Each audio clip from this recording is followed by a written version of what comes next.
They banned me from my cousin's wedding to avoid drama, but when the whole event collapsed into chaos, they came begging me to pay for it. I am 32, and until recently, I truly believed my family stood for unity, loyalty, and support. I had a stable job in the tech field, a comfortable savings account, and what I assumed were solid, healthy family relationships. But 3 months ago, everything changed. It all began with my cousin's engagement announcement, which should have been a moment of celebration. Instead, it sparked a chain of events that revealed the true colors of the people I thought I could depend on. When my aunt called one Tuesday evening, I could already sense something was wrong. Her voice had that sugar-coated concern, the kind that tries to mask cruelty as care. She told me that my presence at the wedding might stir up trouble. According to her, my attendance would create awkwardness because my ex-wife's family would be there, given her friendship with the bride. They feared drama. What they didn't say was that my ex had spent months spreading lies about me, painting me as unstable and bitter over the divorce. The reality was far simpler. I had caught her cheating with her boss and chose to walk away quietly. No screaming, no public scenes, just a clean break. Yet somehow, in the gossip-filled echo chambers of my family, I became the villain. Standing in my kitchen that night, phone still warm against my ear, I realized this wasn't just about a wedding invitation. It was about respect, or rather, the lack of it.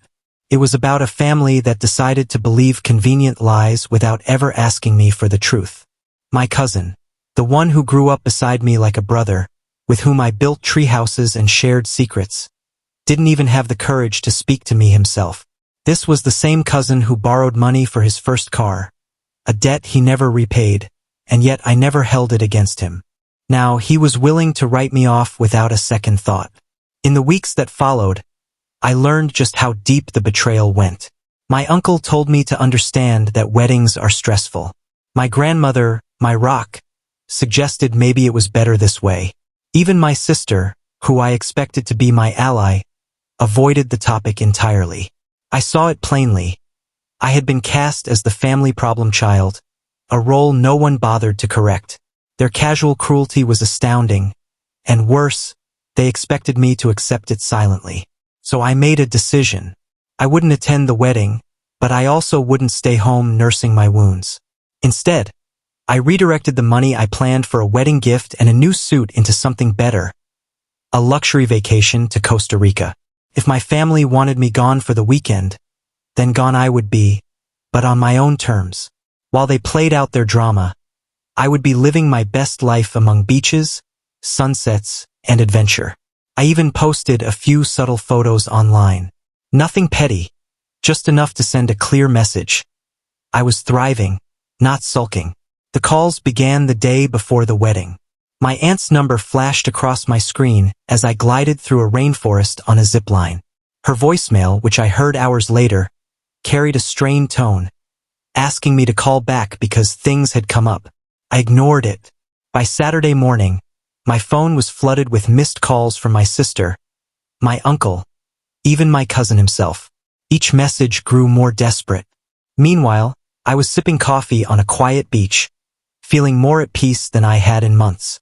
It wasn't until Sunday evening, as I prepared to fly home, that I learned what had happened. And oh, did it happen. The wedding had imploded into absolute chaos.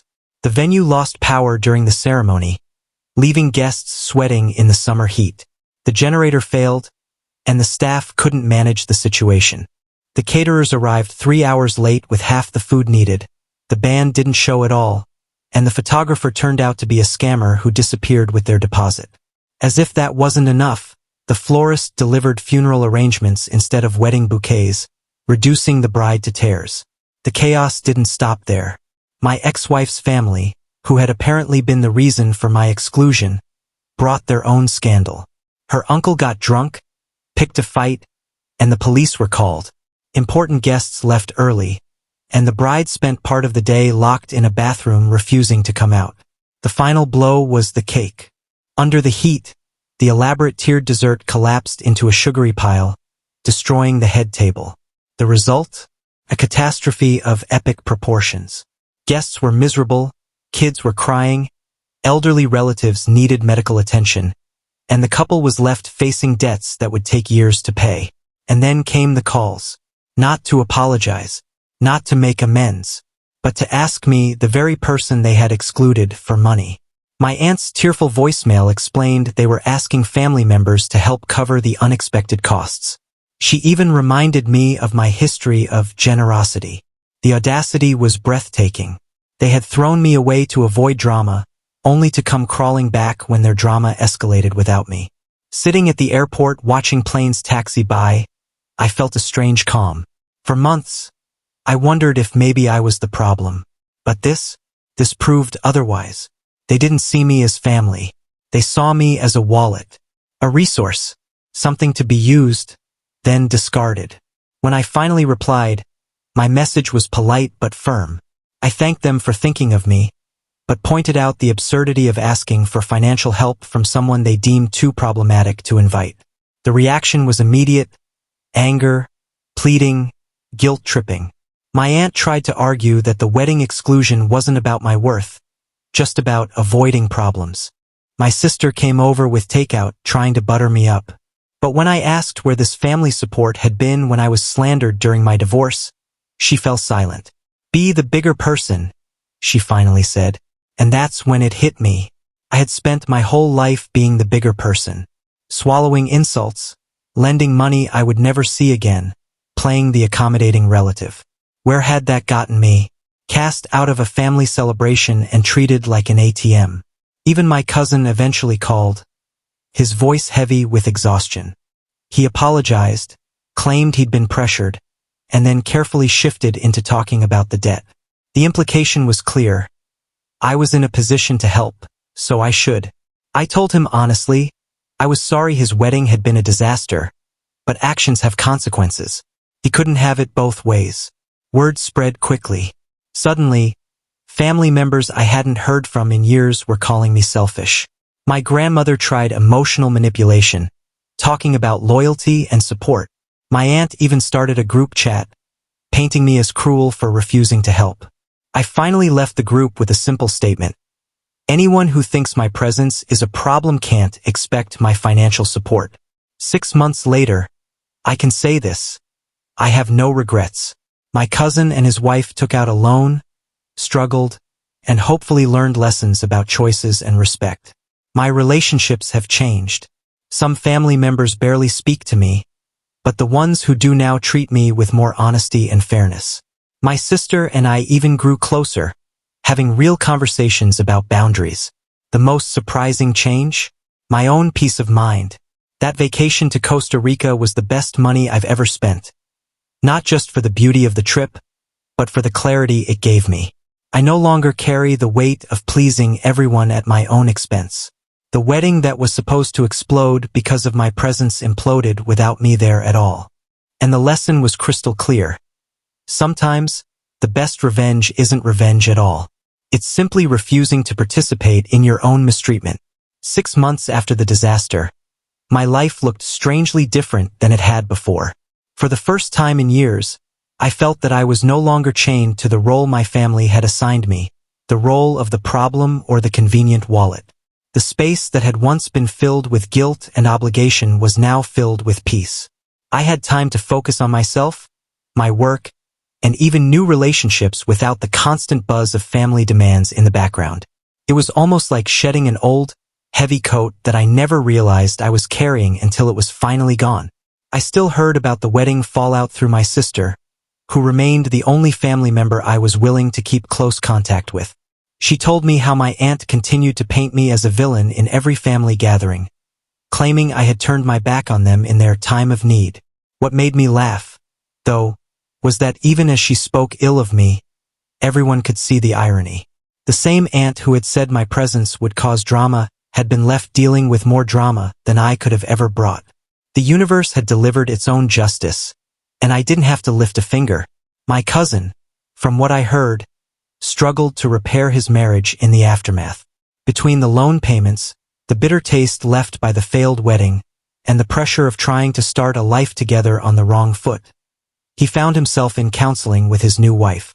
And though I could sympathize with the stress they endured, I couldn't ignore the truth. They had made their bed, and now they were lying in it. Respect is something that cannot be bargained for after the fact. It must be extended from the start. He had chosen to exclude me, and in doing so, he had burned a bridge that could not be rebuilt overnight with apologies or tears. The rest of the family split into two clear camps. On one side were those who continued to see me as cold, unforgiving, and selfish. These were usually the same people who benefited most from my past willingness to sacrifice my own comfort for the sake of peace. On the other side were those who began to quietly respect me, even if they never admitted it out loud. They saw that I had drawn a line in the sand, and that line held firm no matter how much pressure came against it. For the first time, they understood that I was no longer someone who could be manipulated with guilt. My grandmother eventually stopped calling about the matter altogether. At first, she tried every angle of emotional persuasion, from gentle pleas to stern lectures. But over time, I think she realized that this wasn't just a stubborn phase. This was me finally growing into a person who would no longer bend until I broke. When we finally spoke months later, she surprised me by saying something simple yet powerful. "Maybe you were right to walk away." It was the closest thing to an admission I ever expected from her, and in that moment, I felt a small measure of healing. Interestingly, my ex-wife's sister reached out again. She shared more about how my ex had twisted the narrative of our divorce, spinning tales of me being bitter, unstable, and petty. She confessed that she had tried to correct the lies but was often ignored because people preferred the more entertaining story. It was a harsh reminder of how easily truth gets buried under gossip when it serves people's agendas. But her honesty, though late, still brought a certain vindication. At least someone acknowledged the damage that had been done to my reputation. Meanwhile, I found that life outside of family drama was full of new possibilities. With my boundaries firmly in place, I could explore opportunities that I had once dismissed. I started dating again, and when I met someone who seemed different, I was upfront about my family situation. To my surprise, she didn't judge me for it. Instead, she respected the boundaries I had established and even admired the courage it took to maintain them. For years, I had feared that drawing such a line would leave me isolated. Instead, it became a filter showing me who truly valued me for who I was, rather than for what I could provide. The family continued to whisper, to gossip, and to spin stories about me. But for the first time in my life, I realized those stories didn't matter. The people who believed them were the same people who would never truly respect me, no matter what I did. And those who cared enough to see the truth had already begun to drift toward me, slowly rebuilding relationships on healthier ground. Looking back, the irony is almost too perfect. They believed that by excluding me, they would prevent drama. But what they didn't realize was that drama follows those who create it themselves. My absence didn't cause their wedding to fall apart. Their own shortcuts, poor decisions, and lack of respect did that. And when they tried to rope me back in to fix their mess, I finally had the strength to say no. That simple word, no, turned out to be the most powerful tool I ever had. Now, half a year later, I can honestly say I am happier. My boundaries are clear. My relationships are more honest. The family members who matter have adjusted to the new rules, and those who haven't, they can stay angry. I've realized that my peace is worth far more than their approval. And the best part? The drama they once accused me of bringing never existed. The only drama that destroyed their perfect day was the one they created all on their own. Sometimes the best victory isn't loud or flashy. Sometimes it's simply living your life on your own terms while those who tried to control you collapse under the weight of their own choices.